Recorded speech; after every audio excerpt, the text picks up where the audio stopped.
I need some help. I need some advice. I need an expert. Have you ever said that? Where you really don't know what to do, so you go looking for who's got the best advice to help me with my challenge. And how do you know that the person that's giving you information is actually telling the truth? How do you know that they've got the life experience to give you that advice? And my biggest question is, are they living their own advice?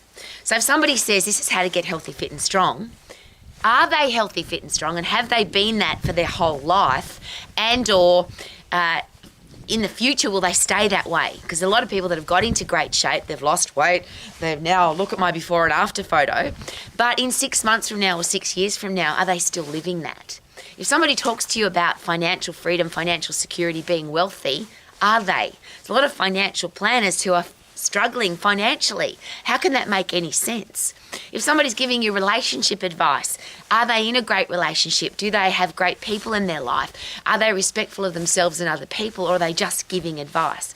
Because we live in a world now where a robot will give you advice, AI will give you advice, Dr. Google will give you advice, the internet will give you advice. Just ask any social media platform a question and hundreds and thousands, if not millions of people will have an opinion about your challenge. But how do we know that it's true? And it's one of those perplexing things for me, and this is just a very personal thing. I've been a personal results coach, an exercise professional all of my life. I started exercising when I was 10. I've had a full-time career from the age of 14 and 9 months. I started working full-time as an exercise professional. Now I'm a very old lady, and I've never done anything else. I've lived and breathed everything I've preached my whole life, and when I've made a mistake or when I've been wrong, I admit it straight away. I actually like being wrong because it means that I'm learning. And it's really interesting because people will preach at me, they'll tell me what to do, but they don't ever ask, Rowie, how long have you been doing this for? What's your background in health and fitness and exercise? But most importantly, I live what I preach. So yes, I'm an old lady, but I've exercised every single day of my life since I was 10 years of age. I have been the same weight, the same size, the same energy level. I'm one of the most positive people I know. I don't go on fanatical diets. In fact, I've only ever dieted once in my life, and that was for a bodybuilding competition. And I'm very, very passionate to share with you that I'll never do that again, because I never want to count calories or be on a diet ever again. I have got clothes that I bought when I was 18 years of age and I still wear them. I'm sharing that with you because obviously clothes don't change size. I've just stayed the same size, the same weight, the same, I don't know how much I weigh. I'm sharing that with you because I have to be the living, breathing example of the information that I give, because otherwise I'd be a bloody hypocrite, wouldn't I? So here's just my personal thing. If you're a parent, a teacher, a coach, a boss or a leader and you're giving advice, are you living that? If somebody looked deeply into your life, would they find the person that whatever advice you're giving, you are living that? Now, there's been this interesting quote that says you don't have to have cancer to cure cancer. I hear that on a quite regular basis. But if I want to avoid getting cancer, and I'll use that particular analogy, then I've got to do the things that will stop me from getting sick. If I want to have great relationships, I've got to do the things that make sure I don't have crappy people in my life. If I want to be healthy, fit and strong, I've got to do the things that keep me healthy, fit and strong. Not talk about them, I've actually got to do them. And I'm sharing that with you because I see, and I'm sure you do too, but every single day, the world itself is fatter and sicker and weaker and more depressed and more diseased than it's ever been. But there's more information out there than we've ever had. And you only have to open up your phone and type in one word and there'll be so much information for you to sort through. So that's my question. It always is the same. What do you know about your human body and your brain? Because obviously your body and your brain controls everything else that you do. It controls your career, it controls your finances, it controls your relationships. The 4 things that I bang on about every day: healthy, fit and strong, a career or business that you love, be financially free and have great people in your life. Surely that is living your life to the max. But why would you rely on an expert for that? Why would you get advice for that stuff? Why not learn it for yourself? I decided that I wanted to be healthy, fit and strong for the rest of my life. I tried listening to experts, and I will share that with you. The biggest thing I learnt from that is that experts disagree, they argue, they've got completely opposing ideas. So if you're stuck in the middle, and I always use this example, one expert will say be a plant-based eating person, so don't eat any animals, and another expert will say be a carnivore, only eat animals. And they argue that one says if you only eat animals, you'll die, and the other one says if you only eat plants, you'll die. Which one to believe? And surely that comes back to taking personal responsibility, that ultimate thing that means we're going to have a great life. Be personally responsible for everything that happens in your life. Do you know how your human body works? And not just to pass a test. I have a lot of exercise people in my life, I wouldn't call them professionals, who have passed a test, they've got a university degree, they've got a qualification that says, yes, I am an exercise professional or a personal trainer or an exercise physiologist or a cardiologist or psychologist or orthopedic surgeon. But they know that particular area, or they learnt enough to pass the test. But they don't make sense. They argue about stuff that just doesn't make any sense. And I use this example. There's a lot of exercise physiologists, a lot of coaches, a lot of personal trainers, people involved in exercise prescription that will give you an exercise and they say it's great exercise. But if you did that same exercise in a factory or on a workplace or in a construction site, you would get sued for giving that body movement because it hurts the human body. But we give it to an elite athlete and say it's perfectly safe, it's perfectly okay. That doesn't make any sense to me. To me, that just says that that particular expert doesn't understand how the human body works. It doesn't understand what a shearing force is and how it will screw up your shoulder or your knee or your lower back. I just want everyone to be healthy, fit, strong, lean and energetic for the rest of their life. No dieting, no fanatical exercise program. Just live a normal life as a happy person. I would love everybody to have a career or business that they love. There's so much information about this is the job you should get, or you need to get this mark at the end of high school so you can go and do that high-paying job. But what if you don't want that high-paying job? What if you want to be a dancer? What if you want to be an artist? What if you want to be a musician? And somebody says, no, you've got to have a backup plan. Why the hell would you have a backup plan when you've got the passion inside you? I think you can hear in my voice I'm pretty passionate about people doing what they love. And I deal with people every single day that are not living their passion because somebody said, go get a job.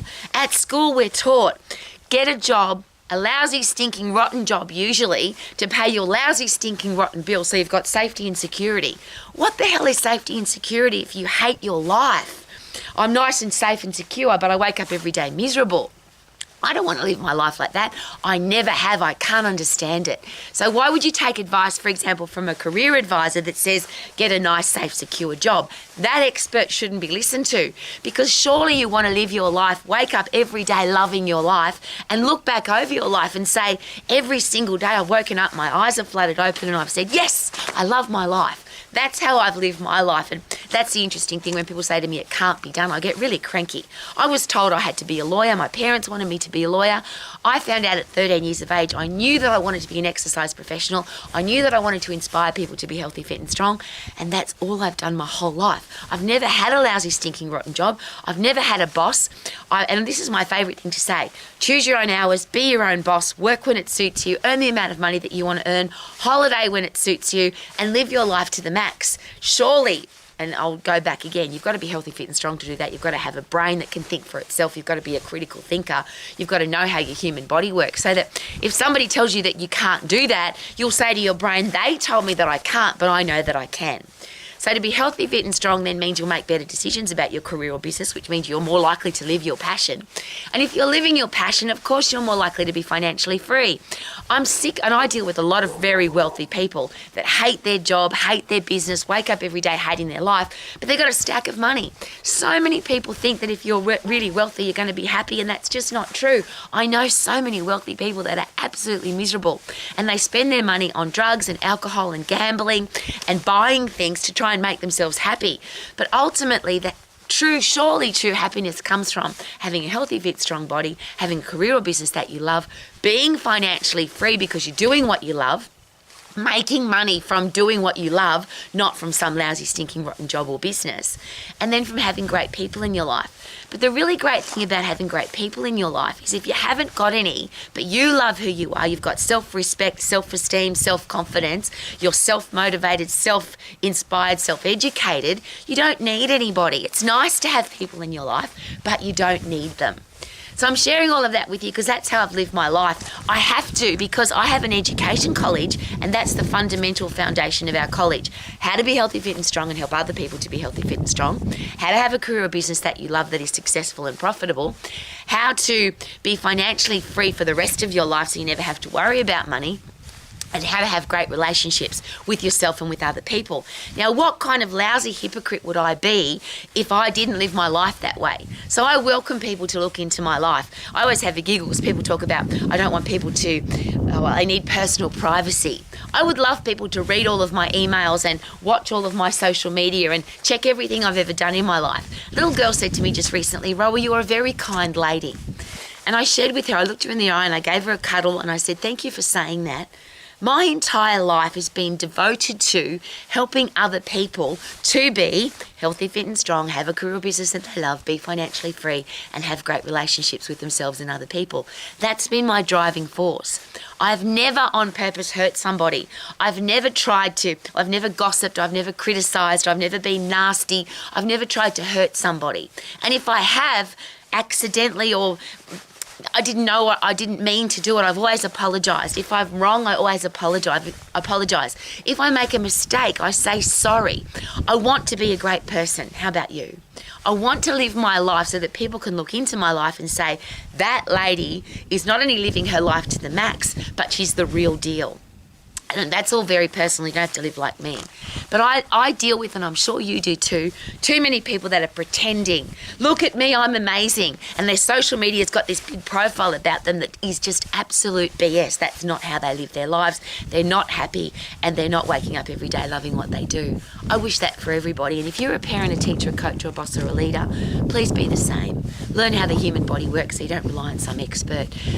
Have a career or business that you love so you never have a lousy, stinking job. Be financially free so you never have to be struggling for money because it's a horrible way to live. And don't have crappy people in your life. Why would you? There's several billion people on the planet. Why would you have lousy people in your inner circle? Love who you are so you love being by yourself. You love being alone so you're never lonely. And then only bring people into that inner circle that are going to add value. Could that be a great way to live your life to the max? Super duper doo, how are you? Living my life to the max. Woohoo!